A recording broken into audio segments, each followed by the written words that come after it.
if I change this to 5, we will get Florida and phone. Now, the reason it's written like this is that we are essentially writing this function to take parameters or arguments. So for example, if I was to console log out this and now use get words and pass through this array and the number 5,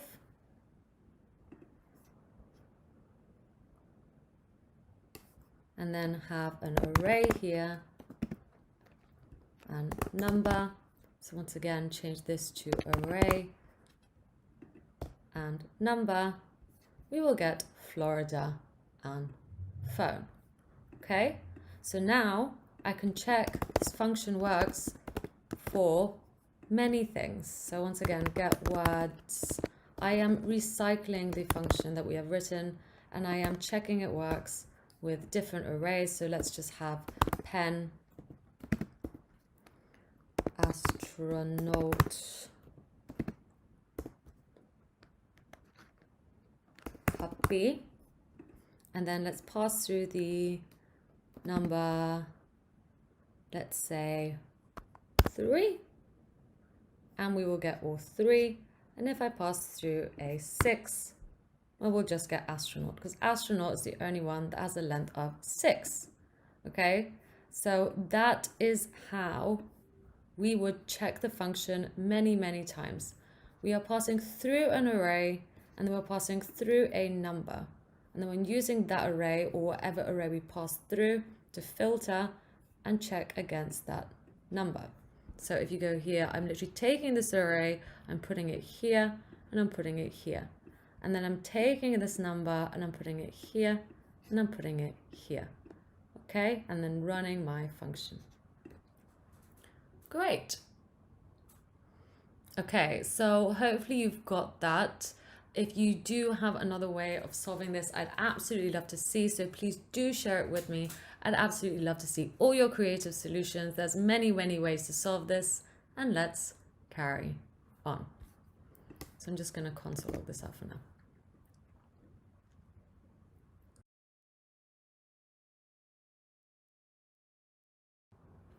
Using an array method, so once again, I'm not going to tell you which one, write a function that converts an array of centimeter values as strings into an array of numbers.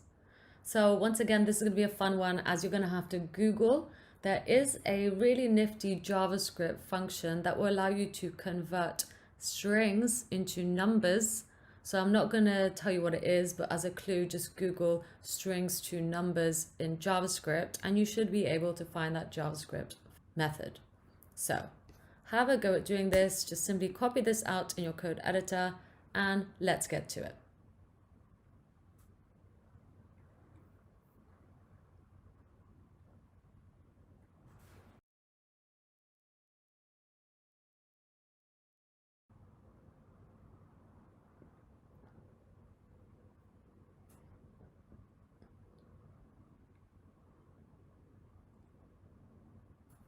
Okay, so the way I would do this is I would essentially, let's get an array, so const array, and I'm just going to literally use this array right here.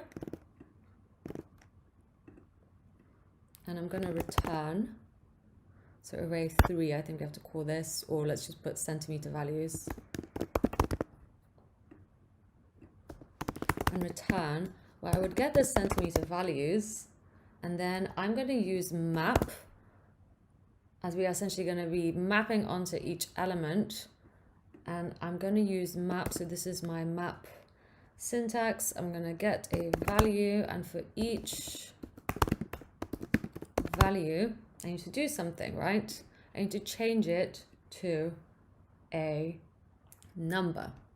So I don't know if you've managed to find it, but there's something called parse float.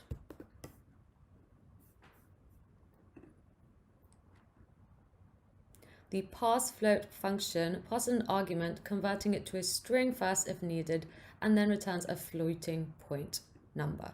So it's gonna change it to a number for us, okay, just like that.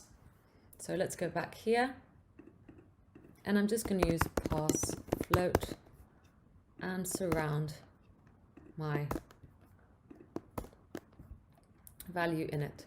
So now if I console log get values and call the function, there we go. I have now got 30, 23, 5.6 and 1,000. Brilliant. Now we can of course go the extra mile in testing this just as we did before. So I'm going to comment this out for now.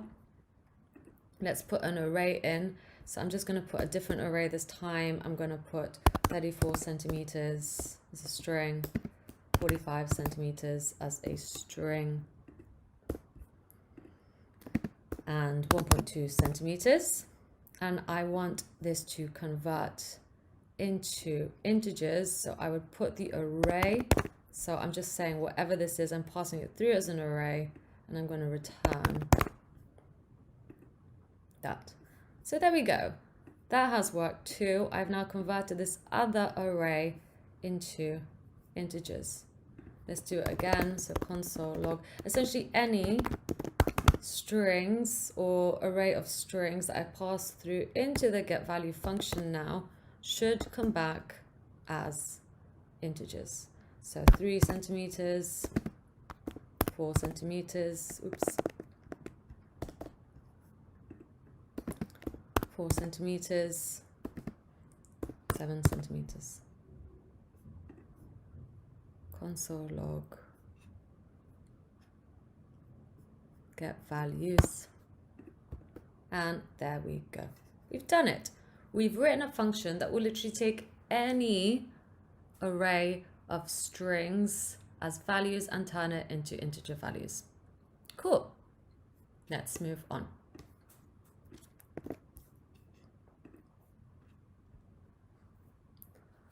Using split and filter, write a function that counts the number of vowels in a sentence.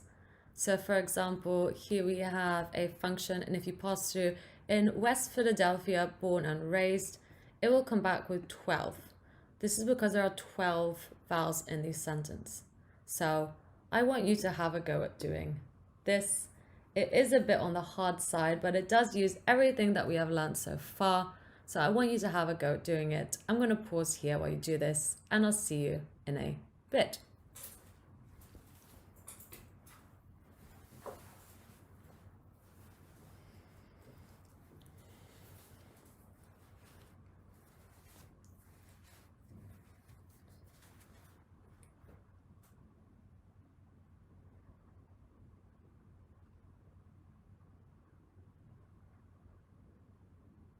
Okay, so hopefully you've managed to do that. If you haven't, don't worry. That's what I'm here for. We're going to go through the answer together. So the first thing I would do is, let's get our const saying. I'm going to call it a saying. Let's get this string. Okay, now what exactly are my vowels? So const, I'm going to find out what my vowels are. My vowels are A, E, I, O, U. But I also need the capitals as well. So A, E, I, O, U. Okay, because we also need to count the capital vowels in this saying. So those are all my vowels. It's an array of all the vowels as strings split out. Okay, so how would I do this? Well, I would of course grab my saying or my string essentially, and I'm going to use split. And I'm going to use split to split out all of this by individual letter. So if I console log this out, if I console log out saying and split it out like so, we will get, there we go. So we've split it out into an array of individual letters. This is going to help us now because now we can use filter to check if each one of these matches a certain rule. So we've done that. We split it out. Now I'm going to use filter to essentially filter out letter by letter. So I'm going to grab the letter, and letter by letter, I'm going to check if that letter is included in the vowels. So if you remember back to the includes JavaScript method, I would grab the vowels array, use includes to check if that letter exists in my array. Okay? So once again, I am splitting up this to be an array of individual letters like so. And then I'm going to filter out, and I want to save every single letter that is included in this array. So if it is included in this array, I want to save it as something. So I'm just going to save it, or I could save it, so const. Just so you can see what's happening, actually, I'm just going to console log this. And let's call the function. So I'm going to console log the function get vowel count. So there we go. I have now an array of just the vowels from this sentence returned to me. Okay, there we go. We've filtered them out. We've collected all the vowels. The next thing we need to do is finally just get the length of this array now, because that's all we wanted. We wanted the count of how many vowels exist in this sentence, and it should be 12, and that's what we're getting. We're getting 12. Brilliant. So that is the solution. I've of course written it in one sentence, and I also actually need to return this for this to work. So I'm going to return that like so.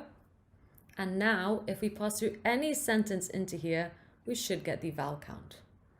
Okay, once again, I know there's many ways you could have solved this. This is my way that I've written, but of course, please share your solutions with me. Share them with me on Twitter. I love to see them, and share them with everyone else, because I'm sure they would really appreciate it too. So now if I pass through anything, I can pass through I am a dog.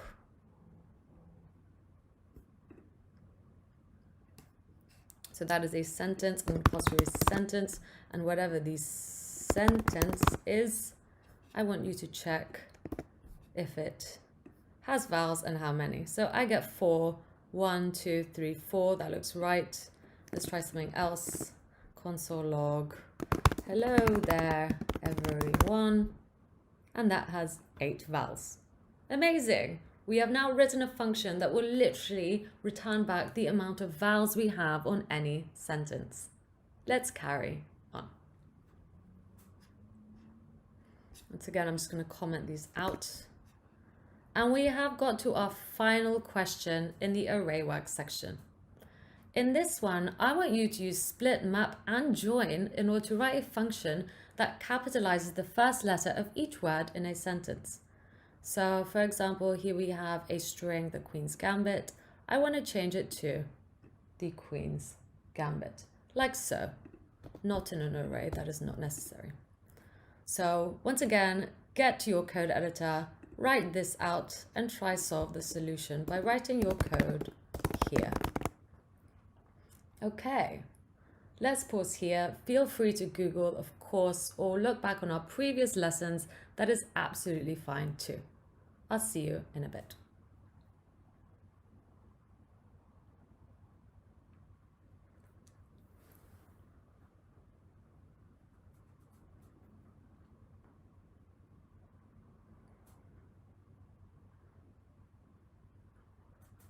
Okay, so the way I would do this is, so let's return something.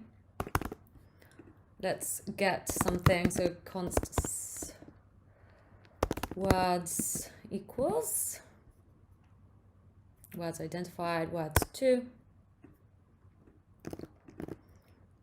And there we go. Now I want to capitalize everything in here. So I'm going to grab the words string, and I'm gonna, let's maybe call this something else. Let's call it a title, because it's the title of a film. I just don't like using numbers in variables. And I'm gonna use split again this time. But this time I want to split it by word. So I'm gonna literally split it out by word. if I console log this, so actually console log capitalize, and let's call the function, I would get a array with the 3 words split out. So just like that. Now I need to change each of these in order to have a capital letter. So I would do this like this. I would get map, because we're changing each one, and then for each word or element in my array, so once again for each word I want to apply this, whatever's written in here. Now this is something that we haven't used before that I'm going to use in order to solve this. It's called char at, and it just means the first character. So if I pass through a 0, I just mean the first character in my word. So there we go. You can already see I've got about T, Q, and G if I just left it like this. And I'm going to use something called to uppercase. So once again, this was a great one for Google because I'm using a lot of stuff that we haven't discovered yet, but by Googling, we have found them. Okay, so I've just taken the first letter of each word and changed it from small to capitals. Okay, now I need to put it back in my word. So for this, I'm going to use plus words. So I'm getting my word again. I'm going to use something called substring to essentially add it to the beginning of my word. So word substring 1 and replace the first one with it. So that's what it looked like with just substring. You can see the capital T and the original word, but if I put 1, I'm essentially substituting the first letter. Okay, so we've done that, and the final thing we need to do is use join. Oops, join on the whole thing, however. So I'm just going to wrap all of this in like that. So I'm joining the whole array now. I've joined it, but I want to join it like so. So I want to join it without the commas. And ta-da! We get the Queen's Gambit as a string returned to us, just like we wanted. And once again, I can pass through anything into here. So Life of Pi, just going to comment that out and then pass through a title in here. So Life of Pi is now capitalized. Let's try something else. The Incredibles. And there we go. Okay, I hope this was useful. I think this exercise is really good.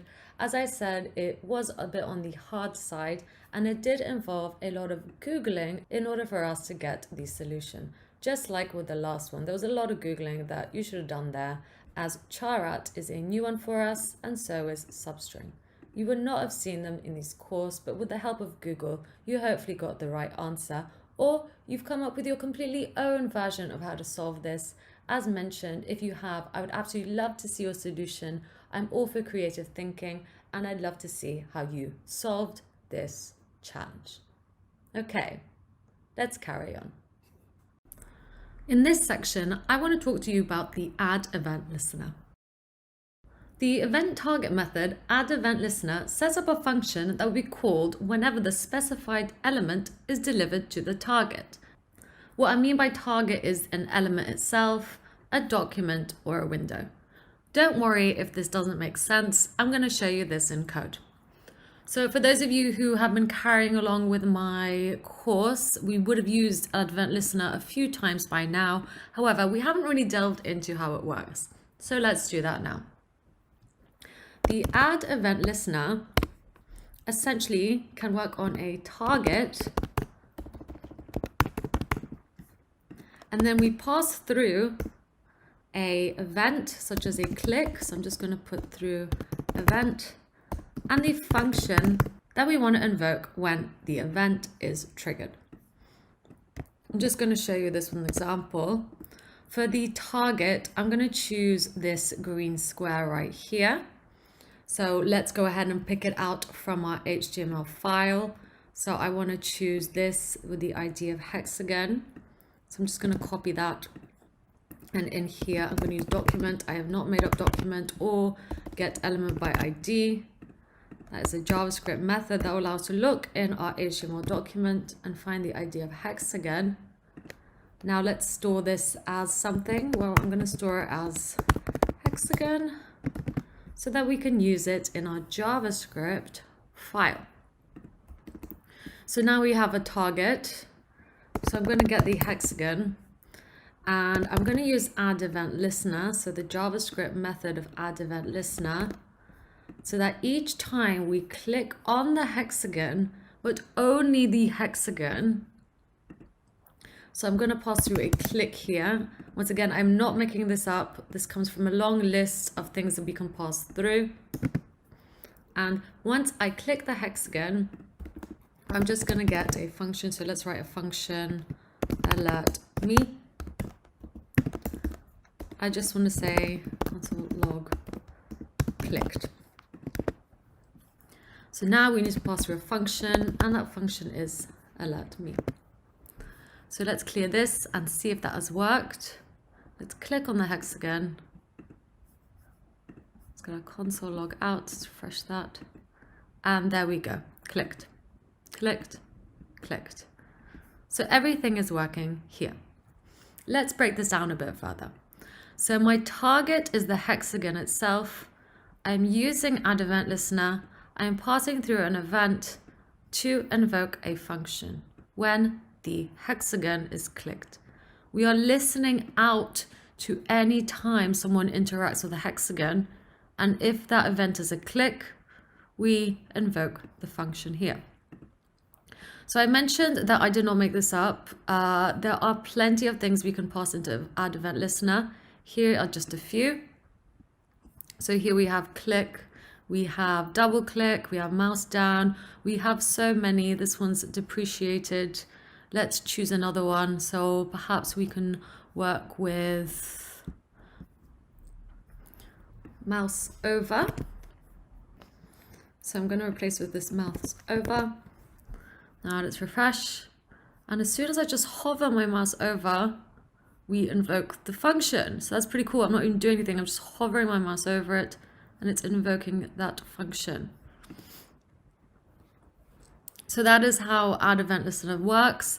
As mentioned, I could do it on the window or I can do it on the document itself as well. So this is probably a good time to show you. I'm just going to comment this out for now. Now, I'm just going to get rid of all this here. At the moment, in our index.js file, we have our script to our JavaScript file at the bottom of our body. So we always keep it here. We make sure that all the HTML elements are above it because we need to load the HTML elements before reading the JavaScript. However, sometimes people like to put the script tag in the header with the CSS file. Okay, so if I move that here, none of my JavaScript would work. This is because we have not read any of the HTML. Okay, so what I would do is essentially use and get the document and add event listener and make sure that the DOM content has loaded before, and this is an arrow function. And once everything has loaded, so once all the HTML has loaded, then and only then can I start to pick up my JavaScript. Okay, so that is another way of picking up JavaScript from our HTML file, and it is using the document add event listener. A lot of people will tell you that this is the more secure way of doing it, so it's totally up to you how you'd prefer. I'm going to get rid of this for now, but I do use this approach in some of my games, so just be aware of that. Both are completely correct. So I'm just going to put this down to the end below all of my HTML elements. So that was a great example of using document with the add event listener. Once again, just to recap, the add event listener takes the target and then we use the add event listener, so the JavaScript method add event listener, and we pass through an event and the function that we want to call if the event is triggered. So I'm going to ask you to have a go at this yourself. So I'm going to pick out another element. So I'm going to get the body this time. So I'm going to use, I need to pick it out first. So I use document query selector to pick out the body. Let's store this as something, const body. Now, how would I make something show up in my console log, so just the word clicked, if I click anywhere on the body? So anywhere in here. Just use what we learned before. It's exactly the same. Have a think about it. I'm going to pause here.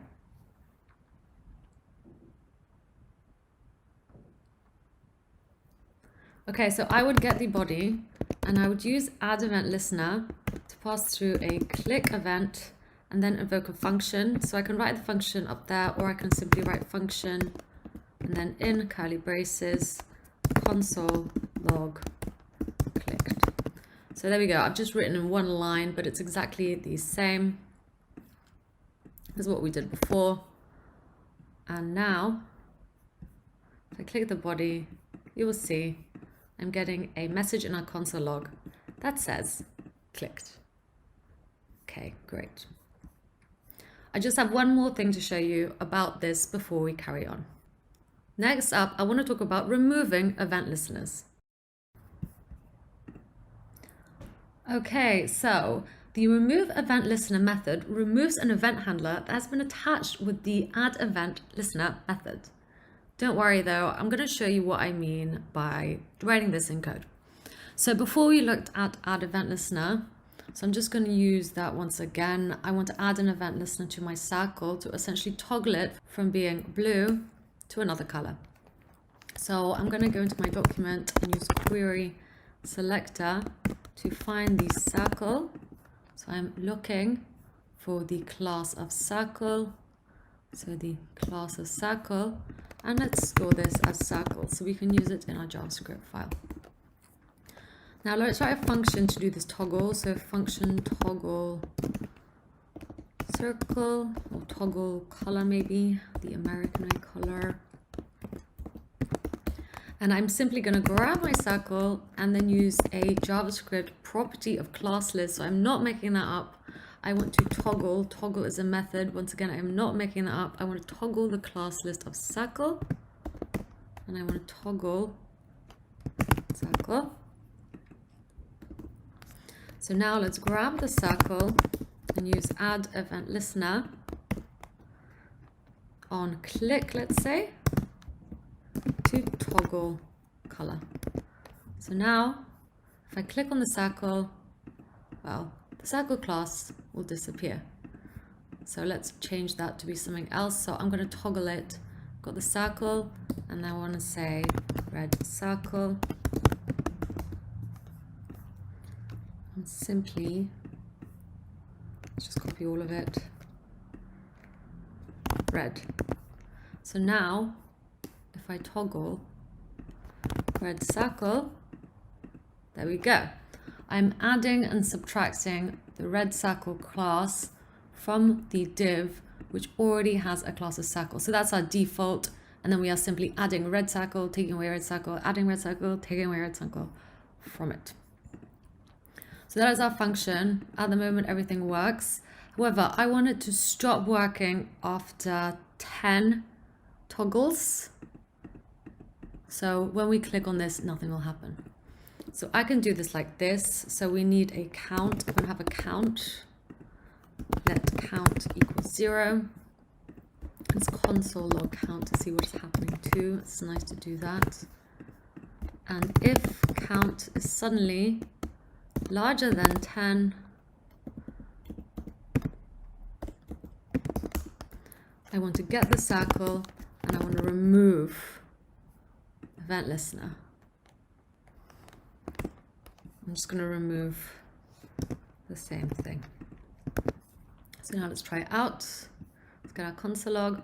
1, 2, 3, 4, 5, 6, 7, 8, 9, 10, 11. And suddenly, no matter how hard we click, we can't toggle the color anymore. And we can't add to the count. That is because our count suddenly got over 10. We got to 11, so that's over 10. So we have written that we want to remove the event listener from the circle that says that when we click, we toggle color. We have removed it. So that is a very basic example of how to use remove event listener. I hope you've enjoyed it because I'm going to make you write your own now. So I'm going to keep the circle here. This time, I want you to use what we've done in the previous lessons, and if our circle gets to here, so about, I don't know, 100 pixels below itself, I want you to remove the event listener so that we can't click it anymore and nothing else happens. Okay, so we did do this previously in these set intervals, so there'll be a little bit of a clue there. I want you to have a go at doing this yourself. Don't worry if you don't get it done. That's what I'm here for. I'm here to help. If you want to have a look at the style sheet, all I have done is simply got a circle that you are going to be working with, that we have picked out to work with.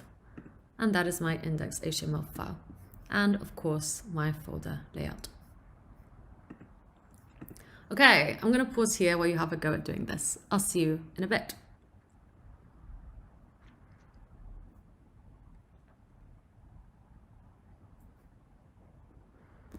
Okay, so first thing I would do is write a function. Let's say move circle. And then, well, to move the circle, let's actually let height equal 0. Now, for each time I want to move the circle, I'm actually going to also add a height of 50.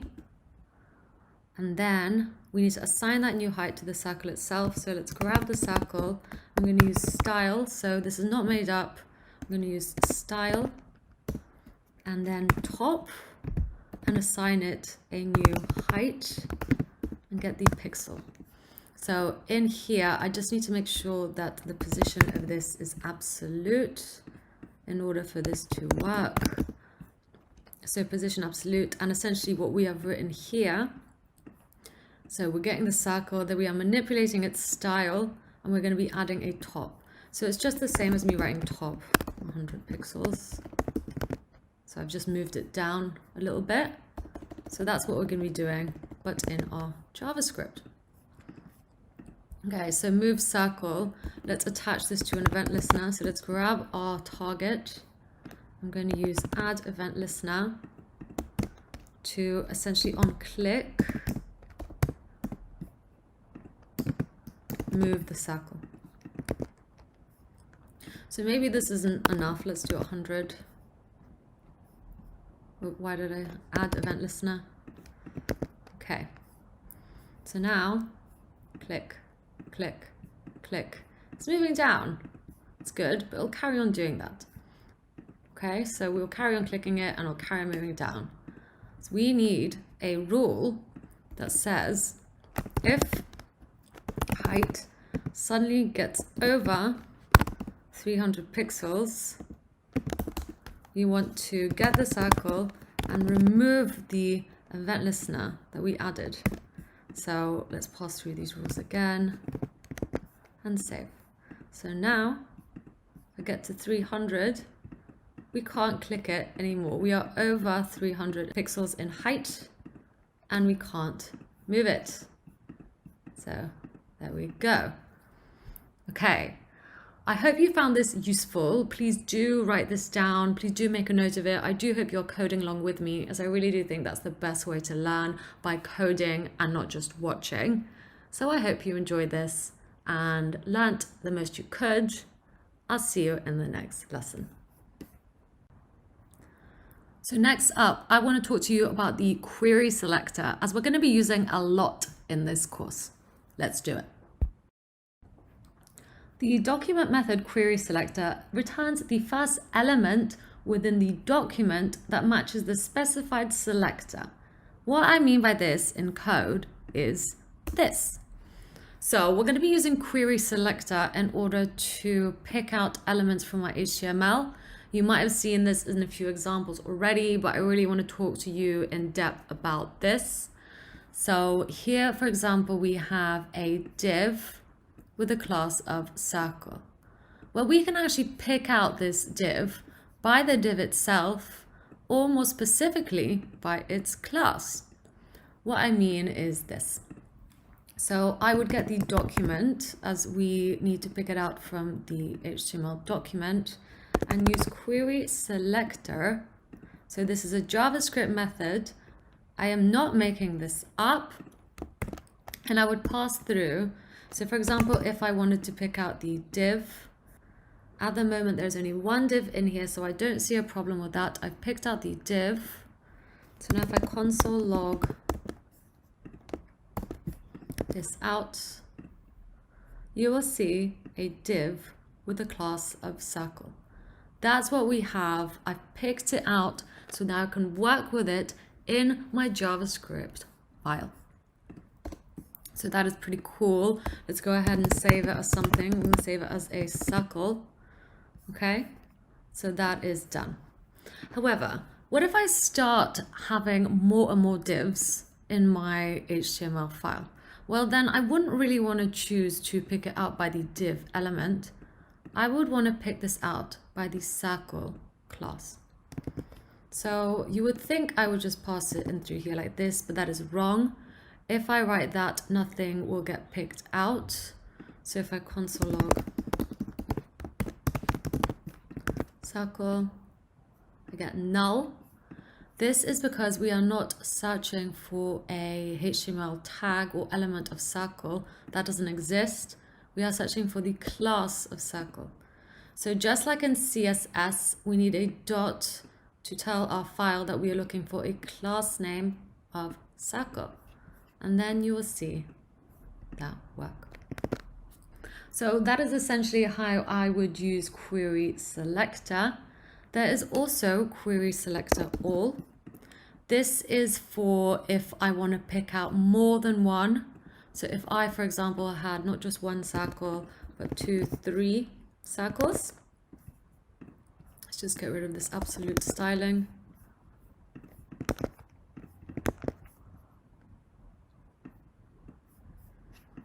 Get rid of this too. Refresh our page. So now you will see 3 circles. I can pick out all of these circles with document query selector. Just gonna get rid of that. All. So now I essentially have a node list of 3 circles or 3 divs with a class of circle. So once again, if I just had query selector, it would pick out the first div with a class of circle. But if I want all of them, I would need query selector all to get a node list. A node list is not to be confused with an array. A node list is something different. Okay, so we have all our circles here. I can also use query selector to pick out IDs. So I'm just going to make, let's get rid of these for now. I'm going to pick out, so I'm going to make a ID of main, and let's give this a red circle class. Let's just get rid of, let's get that red circle back. So now we know that our yellow circle is here, and we know that our red circle has an ID of main. However, our JavaScript doesn't know that. I can pick out that circle by grabbing its ID, like so. So you will see here I've grabbed the element with the ID of main. So just like in CSS, I would tell our JavaScript file this is an ID by using this hash right here. And then I'm storing it as circle. And if I console log out circle, well, we indeed get the div with the class of red circle and the ID of main. So I like using query selector. We can also use get element by ID, in which case we don't need the ID, as we already know it's an ID. The method already tells our file that we're looking for an ID, so all I need to do is pass through main. So that is me using get element ID. Once again, this is a JavaScript method, and I did not make this up. There are in fact a few of these. There's get elements by class name, get element by tag name. So there are a few. However, those are the most popular 3 that I tend to see when I work on these kind of projects. Okay, I hope that was useful. Let's carry on. Okay, and welcome to our first external project. In this project, I'm going to ask you to make a drop down using JavaScript, CSS, and HTML. It is going to be a great project as it's going to use everything that we have learnt so far in order to complete the challenge. If you want to have a go at this, please do click the YouTube card right here. Otherwise, let's carry on with the course. The choice is totally up to you. Good luck. Okay, so I've already shown you some methods and properties that work on the array JavaScript built-in object. However, I want to show you some that work on the math built-in object too. So I'm going to show you the most popular. I'm going to show you the 3 most popular ones. Let's do it. First up is math random. The math random function essentially returns a floating point pseudo-random number in the range of 0 to less than 1. What I mean by this is, so if I just go ahead and console log math random, making sure to spell it correctly and invoke it or call it like this, I will essentially get any number from 0 to anything less than 1. So if I keep refreshing it, it will never really get to 1, 0.8, 0.4. It'll just keep going forever, giving me completely random numbers. So that is it essentially in a nutshell. But how is this useful to me, you might ask? Well, I actually use this quite a lot, especially when I need to get a random element from an array or random number. I do this a lot in Tetris. So I'm going to use the Tetris example to show you now. So I'm going to make an array of tetraminos. So I'm just going to put in 3. Let's have the L tetramino. Usually I would have this as an object, but I'm just putting it as a string for now, as that's all you need. Z tetramino and I tetramino. So we have 3 tetraminos. Now, how do you think I would get a random tetramino from my array, completely at random? Well, I'm just going to keep this up here for now for you. I would need to get an integer, a full integer, and pass it through into my array in order to get something back, right? So that would be the equivalent of me writing tetraminos and then passing through a 0 to get back the L tetramino. So I'm just going to console log that for you so you can see what is happening. So you'll see I get the L tetramino, pass through a 1, I get the Z tetramino. If I pass through a 2, I get the I tetramino. If I pass through a 3, I get undefined because there's nothing there. Let's go with 1. So how do you think I can use math random, which spits out essentially at the moment any number from 0 to less than 1, to give me a random number I can pass through into my array? But it also has to be the correct length. Well, I'm just going to get this back for now. I can actually use math random to essentially multiply by any number. So if I multiply this by 20, I will get any number that is random from 0 to just under 20.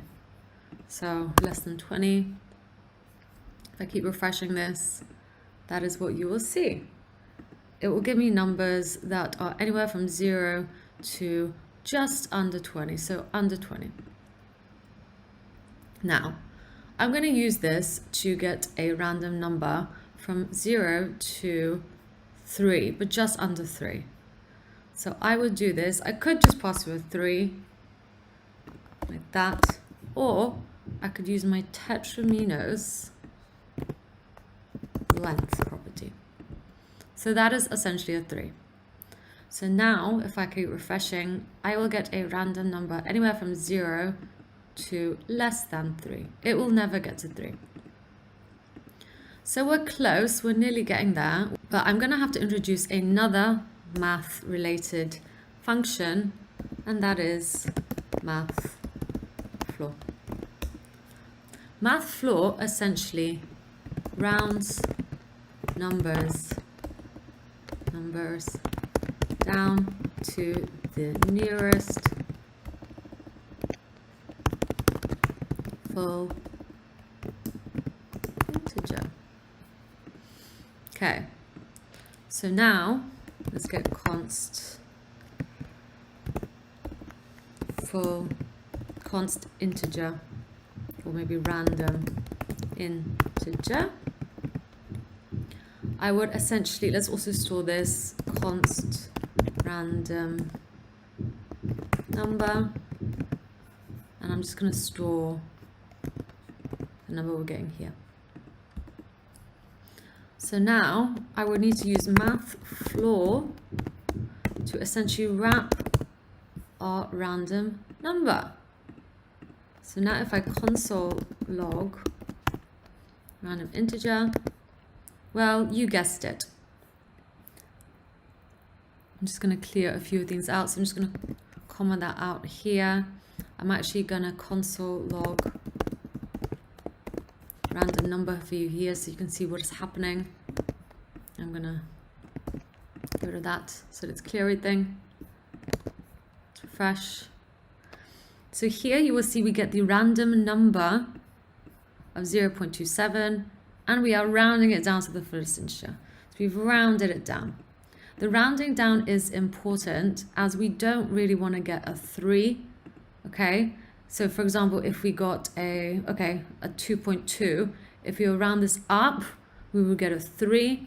And of course, 0, 1, 2, 3 does not exist on our array, so we will get undefined. We can't round up, we need to round down in this situation, and that's why math floor works. This is opposed to using math ceil,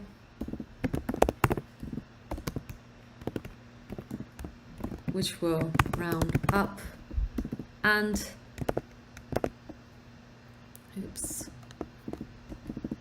math round, which will just round to any round to nearest integer. Okay, so it will choose which one it's closer to, and we don't want that either. We want to round down. Okay, so we have our random integer that has been rounded down. So now instead of passing a 1, well, we can just pass that random integer through here because this has a value now. It's a 4 value, and the random tetramino that we get is the Z tetramino. This is because it's the 0, 1 index in our array, so 1. We got a random number of 1.21, we rounded it down to 1, and we got the Z tetramino. I could keep refreshing this and never get an undefined because we will always get either a 0, 1, or a 2. So that's perfect. That has now worked. I hope you can see how useful this is. There are many, many more math functions for you to use. However, I do think these are the most popular. So these and this one. Feel free to have a look at yourself on the documentation. There's so much documentation out there on JavaScript. However, I do want to focus on these for now. So I'm going to give you a little exercise first. So I'm going to keep this notation just so you can have it.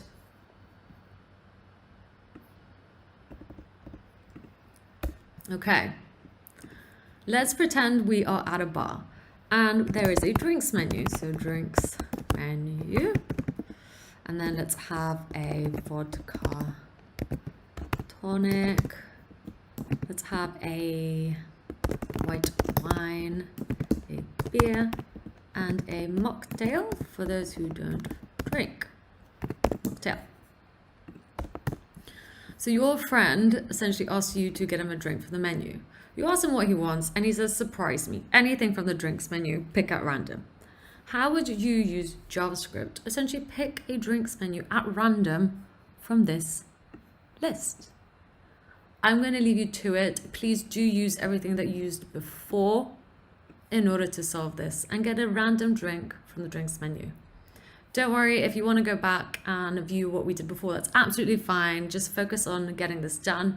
And if you don't, also don't worry, because we will go through the answer together. So have a go at that, and I'll see you in a bit.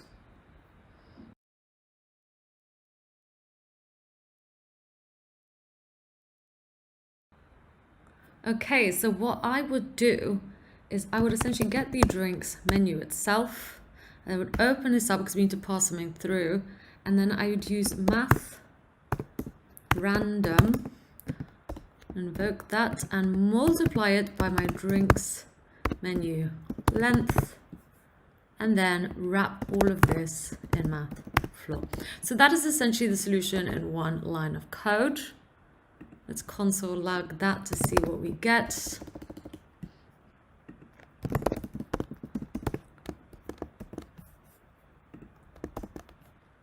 And we would get a vodka tonic. We would get a beer. We would get a beer again. There's a lot of beer showing up, a mocktail. So we are getting everything. We've got a white wine. That is all the items on our drink menu that we are getting at random. Okay? I'm just going to break it down for you step by step. So once again, we need to get a random number.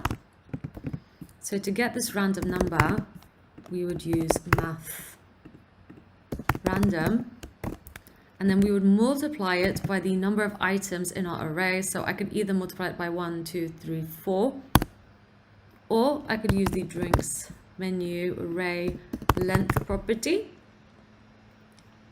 So now if I console log random number, okay, so we're getting that random number. We just need to round it down now. So const random integer. And to use this, I would use math floor, because remember we want to round down, and then I would pass through the random number. Okay, so let's console log that to see if that has worked. Random integer. Okay, yeah, it's rounding down. We got 3.5 and we rounded it down to 3. And then finally, we would get our drinks menu and pass through the random integer. So let's console log that. And great. Once again, we are getting random drinks from the menu. Let's try using math seal. So it's working. However, we get undefined. This is because we rounded it up. We got 3.14, but we rounded up to 4. There is no fourth item in our array, so we get undefined. We would also never get vodka tonic. Okay, so no matter how hard you tried, your friend would never get a vodka tonic.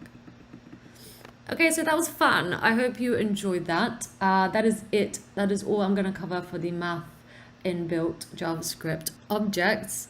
I think that's fine for now. I mean, this is a crash course, so I think we're ready to carry on. In this next part, we are going to go back to our website to give it a final touch by creating a responsive burger menu navbar. This is going to be great as we will be implementing some JavaScript functionality to our website for the first time. So, what are we waiting for? Let's do it. Okay, so I'm really excited about this section because we are going back to the project that we started building in our HTML and CSS, but we're going to start applying some JavaScript. We are going to start doing this by making our navbar responsive. What I mean by responsive is that's going to have a different view in mobile than it does to tablet and desktop. So what we are going to be making is a simple responsive navbar that turns into a hamburger bar if it is a mobile, and is the way it looks as it is now when it is tablet and desktop. Okay, so let's get to it. The first thing we need to do to build our hamburger responsive navbar is go into our index.html and find our nav bar that we have built out. So it's this section up here. It's got a logo and our unordered list that is called navbar. So in between them is where I'm actually going to put my hamburger button. So it is a button, so I need a button tag for this. And I'm just going to give it the class of hamburger. I'm also going to give it an ID of hamburger as well. Great. Now in here, it's going to be a lesson back to our Font Awesome icons. So I'm going to use an icon, so an icon tag, and I already have found a hamburger icon for us to use. So I'm just going to type it in here for us now and hit refresh. So there it is. It's currently in a button. It doesn't look great, so let's style it up. So I'm going to do this right at the very bottom, even though we will be using this nav bar. So I'm just going to cut that out. That's our current styling at the moment. Just going to put that here. Okay, so let's grab our hamburger by its class. And I'm just going to get rid of the border. So I'm going to give it a border of 0. And a background color, because I don't like it being white at the moment. I want to make it transparent. So immediately that just looks a lot better. Let's perhaps move it down a bit so it's in line with the text. Margin, top, 20 pixels. It's a bit much maybe. Let's say 15 pixels. Okay, perfect. So our hamburger is there.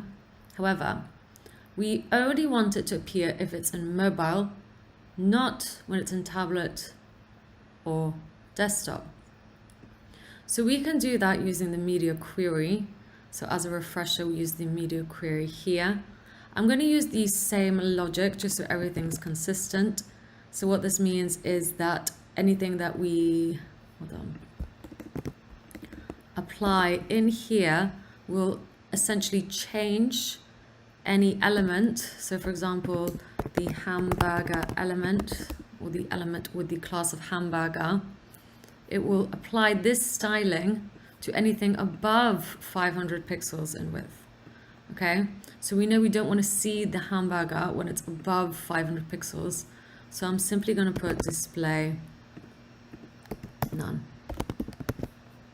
Refresh. So now you will see a hamburger disappears when we go over 500 pixels. Great. Now we want the opposite for this, right? So as soon as we see the hamburger, we want the navbar to disappear.